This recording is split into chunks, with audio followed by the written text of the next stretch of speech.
Virgo Rising, welcome here to Soul Passages Astrology. I'm your astrologer, Georgia Dempsey, and I'm so glad you joined me for your second eclipse report for the month of March. We do have a huge eclipse rolling in on the 23rd of March, and it's going to rock our world a second time over.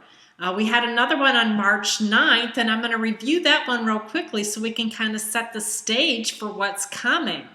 But anyhow, the March 9th eclipse was really about developing yourself, Virgo Rising, and then using those changes to create happy and fulfilling partnerships in your life. From the soul-filled ethers of your 7th house, where you have Pisces, you are meant to overcome chaos to bring form into your world so you can be supported on your life path, as evidenced by Jupiter and the north node of the moon located in your house of self. Jupiter and the north node of the moon are intended to give you hope, faith, and self-confidence as you work on improving your relationships with the significant others in your world. True blessings lie in this direction, improving thyself and working on your outward expression to the world.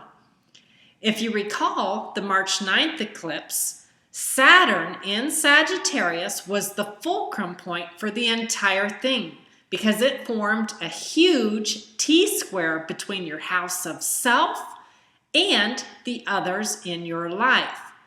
That Saturn is still sitting in the same exact place as we head into the March 23rd eclipse as well.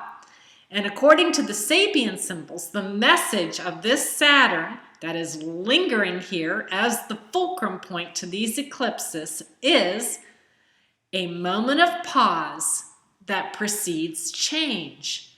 It either heralds in alert readiness to act or distress regarding not knowing what lies ahead. Now, Saturn will be squaring Jupiter, your planet of luck, at 16 degrees, further emphasizing both your desire to expand your world and contract. Now, for some of you, that will mean making a conscious decision to open up your lives, allowing others to enter in, for it's within partnership that we have the greatest opportunity to learn about ourselves and to work on self-improvement. Some of you may choose to shut down out of fear of change. Others have been spending quiet time at home, reflecting on where you stand with the partnerships in your life. Since Saturn is in your 4th house of home, you may also be coming to the conclusion that scripts you learned as a child are no longer serving you well. Mechanisms you put in place to deal with a challenging home life and strict parents may not be working in your favor as you deal with the others in your world now. Saturn in this position really does want you to dig very deeply, and it wants you to get at the psychological roots in your mind that are not working and pull out those weeds. For many of you, this is a period of tending the inner garden of your mind, and so that you can take action on changing relationship patterns that don't work. It's also a good time to believe in yourself, but to not take the stance of, it's my way or the highway. For surely, if you do that, you'll be hitchhiking on the road all by yourself, and of course, that's not very much fun. Find courage to talk to others on a soul-filled level. Let them know how you feel. Tell them where you're blocked. Tell them what makes you happy and what you need in relationship. And be willing to listen to what they need as well. Successful partnerships are all about give and take, compromise, and balance. Displacement of Saturn, which is so pivotal to this eclipse, also requires that we take a serious look at our own relationship energy and how we are, in part, responsible for the scenarios that create drama in our lives. Don't get stuck on the distress side of this eclipse fulcrum point, because if you do, you're going to freeze into inaction, right? Hold a mirror up to your relationships and learn from what you can see. You have the courage, dear Virgos, to grow in the direction of healthier partnerships, but it does require you to take an honest look at your own self as well as the others in your life. We are all absolutely beautiful souls struggling to be the best that we can be. All right, just remember, if you hate to be judged, don't judge. If you want to be supported, support others. If you like to hear kind words, use them in your own speech. If you desire to be appreciated, praise others for their contribution.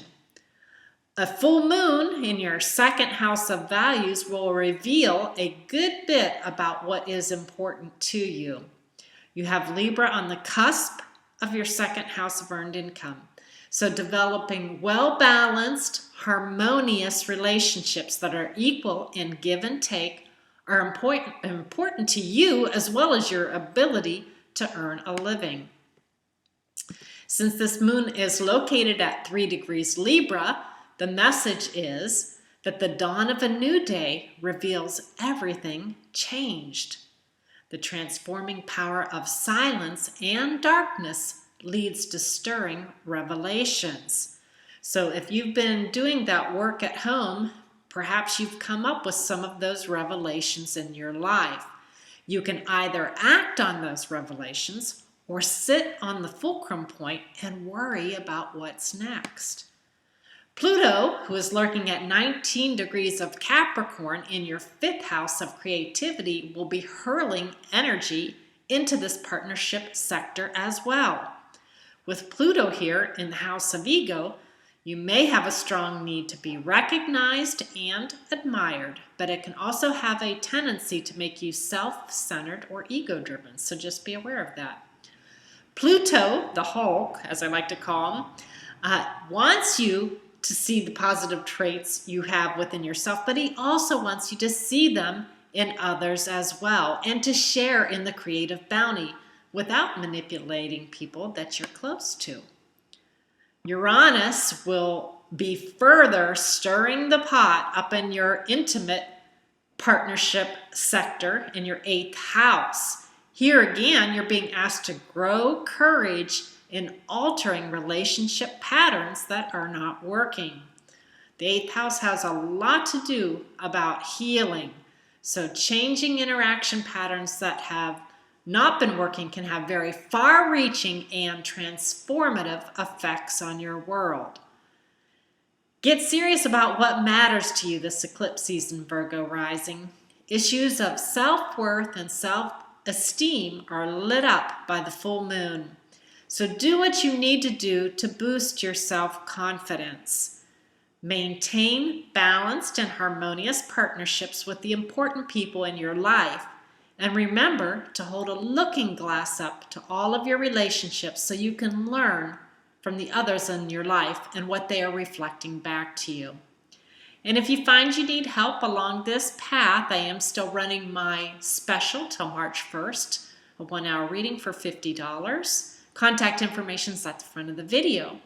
And also, I really would just love to hear how this video is impacting your life. Is it providing information that's helpful? Does it ring true? What's going on in your world? Please share. I'd love to hear from you guys, and I really appreciate the input. All right, well, peace, blessings, and namaste, and have a great eclipse season.